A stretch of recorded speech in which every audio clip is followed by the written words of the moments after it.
carry through. You deserve that great performance. Thank you. Yeah, no, it was.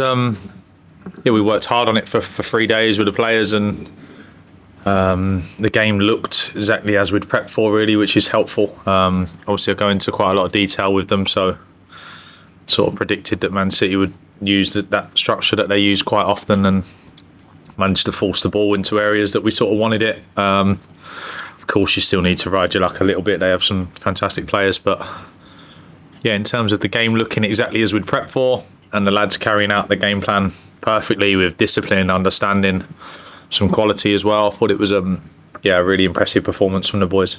Now, obviously, against Liverpool, you were really good. You sustained it today. So we suffered in that Liverpool game when the game didn't look how we wanted it to anymore. Liverpool introduced a level of sort of chaos and changed the structure, and it got away from us. Whereas today, Man City are a very structured team, and you know sort of where everyone's going to be, and you can prep for that.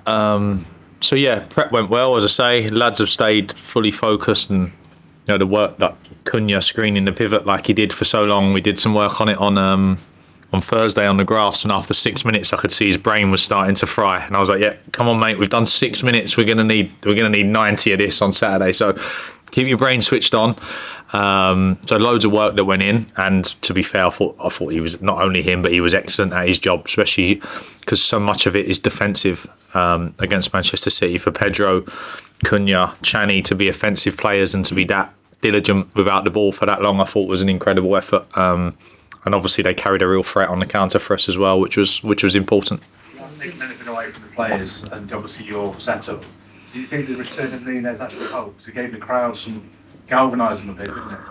Yeah, I don't believe too much in that. I think Rodri missing is a big plus. I think Rodri makes that team tick a lot better. Obviously no disrespect to anyone that's playing in there today, but when he's the pivot, it's a lot more difficult to stop. Obviously they were missing that. So, the result is down to the fact that we've worked unbelievably hard for the last 6 weeks. The lads are sticking to the process, understand where we're trying to get to, and they managed to put all of it together today. They put a lot in, so some tired bodies, but 8 days to get ready for the next one. Given the circumstances, the opposition, and your short managerial career, is that the best result of your career? I guess so. I think they all feel big at the time.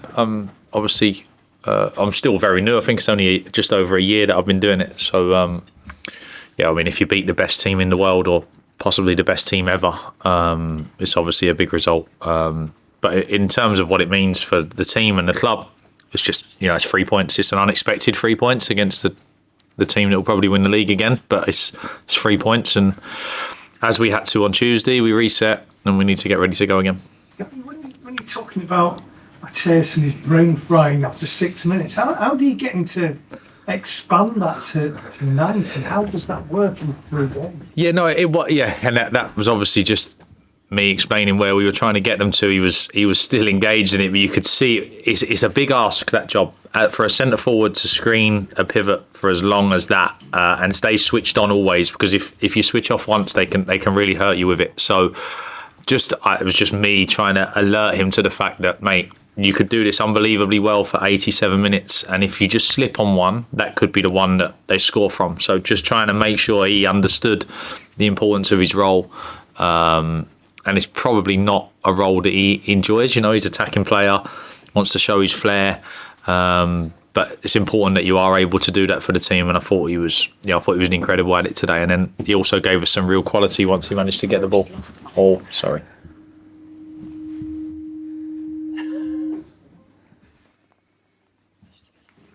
Hello.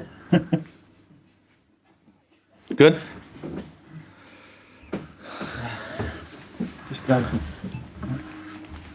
You go again.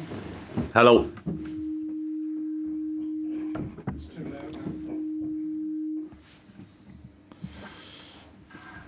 Never does this when we lose.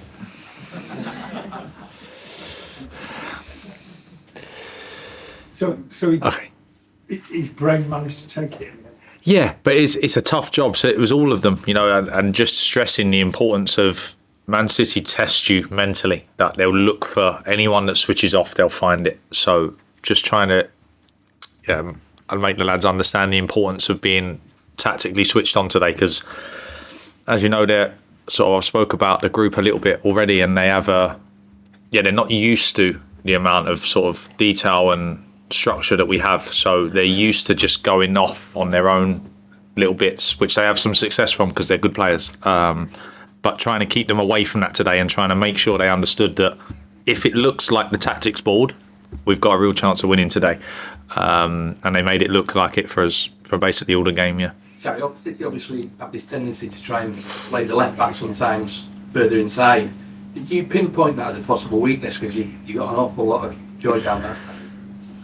I expected them to play Ake narrow and Kyle Walker high, yeah, so tried to keep Pedro obviously on that side. We didn't want Pedro having to go all the way down with Kyle Walker. So yeah, Pedro was able to stay high up because he was with Ake, which obviously gave us a real threat on the counter.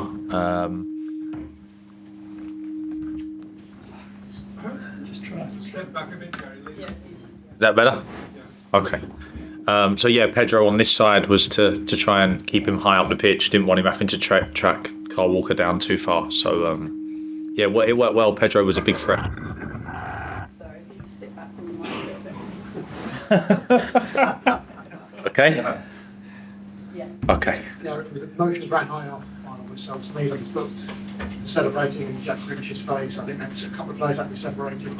Oh. You talked to the players, or was that just accepted? Oh, I didn't see. I'm sure I'll get to have a look at it. No, yeah, I'm not sure what happened, so I can't really comment. Obviously, if Mario was cautioned, then he must have done something that the officials deemed inappropriate. But yeah, I haven't seen it yet.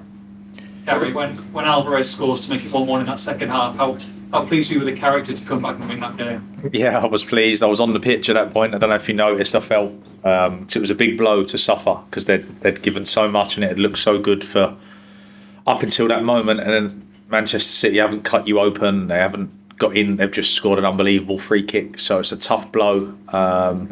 And I was just so keen for the lads to return back to the plan as quickly as possible and not start to let emotion take over and forget where we were and what we were trying to do. So yeah, managed to get the messages on. I could see some of the leaders on the pitch trying to organise that as well. So yeah, a big improvement for us, because recently when we've conceded goals, you can see that the emotion of conceding starts to take over from what we're trying to do. So big response, because I think probably everyone in the country expected Manchester City to go on and win at that point. So to not only then shut them out for the rest, but to still carry a threat like we did and score a good goal was a big positive. You caused both Man United and Liverpool some problems earlier in the season, but today you went a slightly different way. You changed shape, you maybe defended a little bit deeper. When did you decide that, and why did you decide to do it? Just to suit Manchester City, really. I'll try and use structures up without the ball that I think fit the opposition best. So that was the only thing really in my mind today.